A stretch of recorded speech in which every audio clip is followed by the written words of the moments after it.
If you have been following the channel, you know that I've taken some deep dives into the telescope world, breaking down the raw light gathering power of Newtonian reflectors, the sharpness of refractors, and the versatile jack of all trades, the Schmidt-Cassegrain. Today we are shining a light on a design that often gets called the planet killer. Of course, I'm talking about the Maksutov-Cassegrain, or simply the MAK. Let's dive in and see what makes this optical design so special.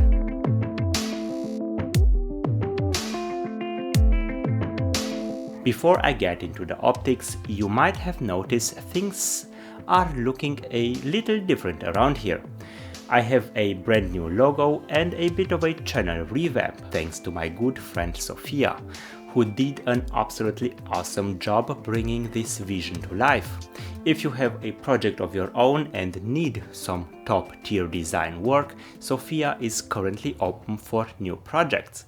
I've put her contact information in the description below, so definitely reach out to her. To understand the MAK, we have to go back in time to the mid-17th century, when the French mathematician and priest Cassegrain invented this type of telescope design. But since everyone pronounces it as Cassegrain, I'll continue doing it as well, just to avoid confusion. Classic Cassegrain telescopes are a type of reflecting telescope, which means they use mirrors to gather and focus light instead of lenses like refracting telescopes. While very clear, indeed, this optical design unfortunately also suffers from optical errors like spherical aberrations. Fast forward to 1941, Russian optician Dmitry Maksutov wanted to solve this exact problem without making the telescope impossibly long or expensive. His solution was the meniscus corrector plate. By placing a deeply curved, bowl-shaped lens at the front of the telescope, he could pre-correct the light before it ever hit the primary mirror. The light bounces off the primary mirror at the back, travels up to the secondary reflective surface, which is often just an aluminized spot right on the back of the front lens, and then bounces back down through a hole in the primary mirror to the eyepiece. This results in a beautifully folded light path that packs a massive focal length into a remarkably short tube. But what does that actually mean in terms of real-world applications?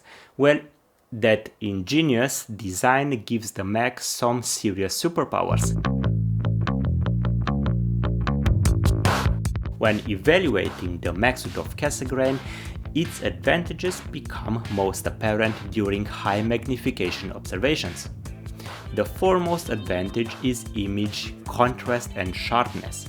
Responsible for these traits is the closed tube design that minimizes internal air currents once the telescope's optics have reached thermal equilibrium, and the front meniscus lens, which effectively corrects for spherical aberrations. This, combined with a relatively small surface occupied or blocked by the secondary reflective surface, results in pinpoint stars and high contrast, making this optical design highly effective for lunar observations, resolving planetary details, and splitting tight double stars. Additionally, the MAK design is essentially capable of eliminating chromatic aberrations, unlike standard achromatic refractors, which often display a purple or yellow halo around bright objects. The MAK is a catadioptric system that relies primarily on mirrors to gather and focus light. While the front meniscus lens does introduce false color, it is negligible. On the other hand, it ensures that all wavelengths of light arrives at the same focal point, which is its true strength.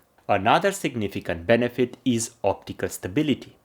In standard Newtonians, collimation, the process of aligning the mirrors, is a regular maintenance task.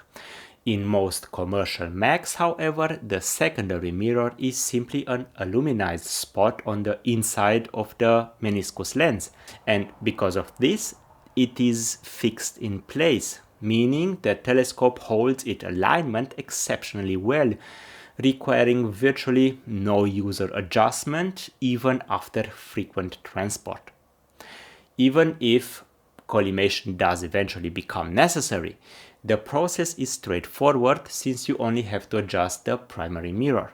Finally, there is the advantage of physical compactness. The folded optics allow for a focal length of 1.5 meters or more to fit within a tube that is only a fraction of that length. This compact form factor significantly lowers the payload requirement for equatorial or alt-azimuth mounts. It provides a highly capable, long focal length instrument that remains easy to store, to handle, and transport to dark sky locations. Alright, but just like any other telescope design, there are trade-offs as well, which should be carefully considered before getting one. While the MAK is an exceptional tool for high magnification tasks, it is not a universally applicable instrument.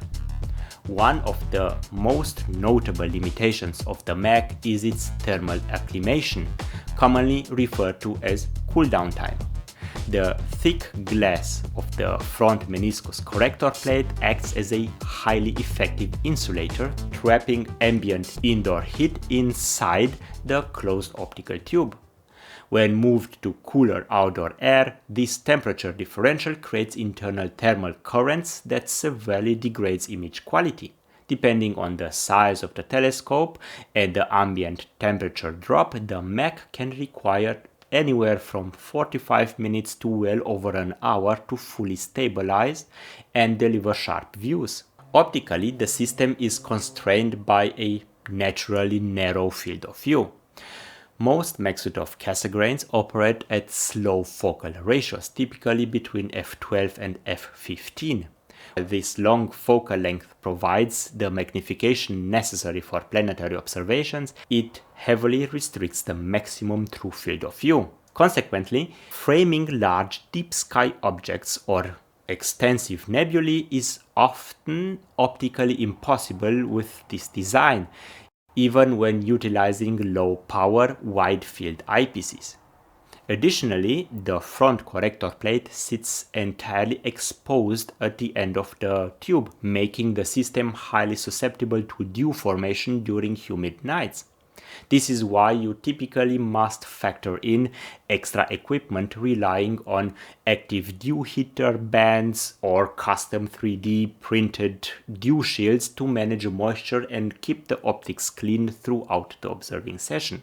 Early I mentioned the stability with regard to collimation, but this can also work the other way around when looking at different variation of the Maksutov design, such as the Rumak Maksutov variant, for example. Here the reflective spot on the back of the meniscus is replaced by a fully functional secondary mirror. And while this opens up the possibility of using quality glass and coatings that can deliver superior image quality, it also introduces complexity which is noticeable when trying to align two mirrors instead of just one. This process becomes, unfortunately, exponentially more cumbersome thanks to this.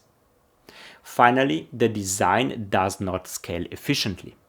The meniscus corrector plate must be very thick and requires precise, deep curves that are difficult to manufacture at large diameters. As a result, once a MAK aperture exceeds 6 or 7 inches, the weight of the front element becomes substantial, affecting balance, and the manufacturing costs increases exponentially.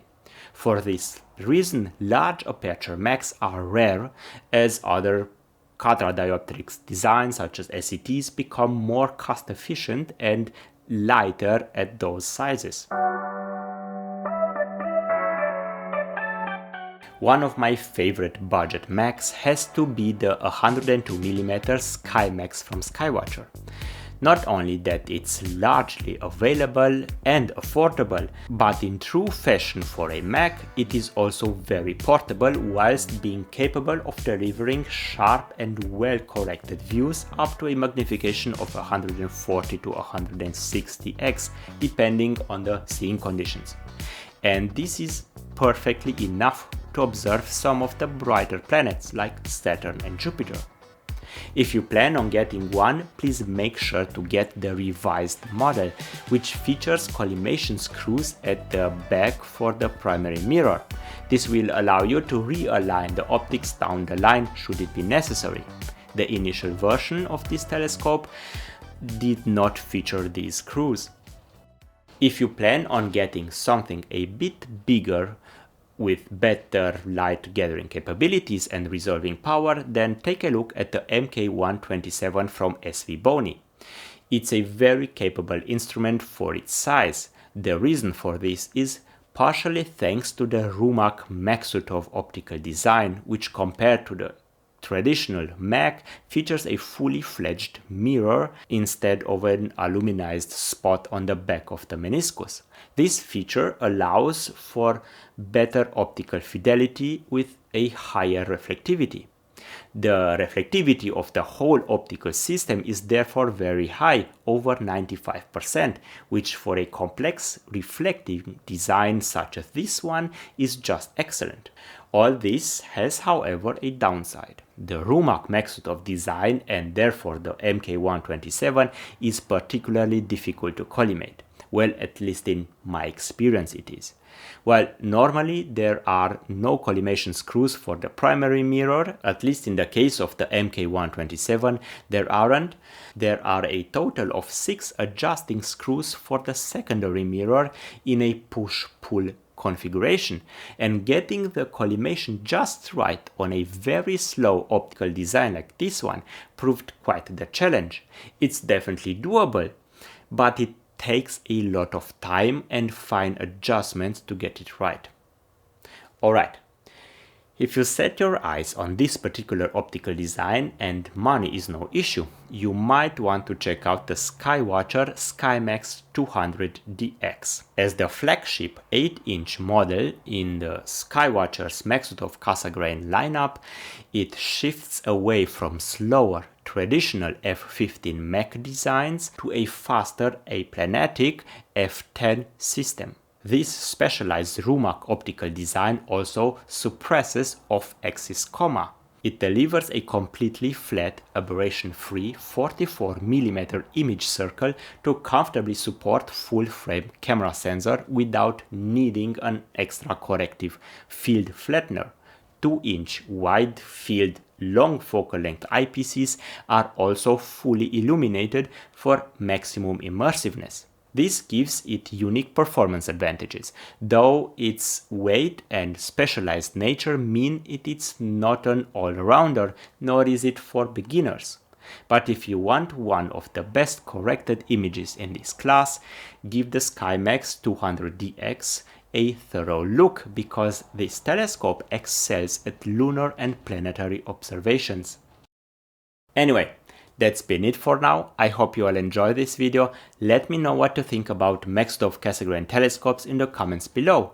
Do you use one as your daily driver? I'm very interested in reading your opinions. I've also added affiliate links to the description for all the telescopes mentioned in this video.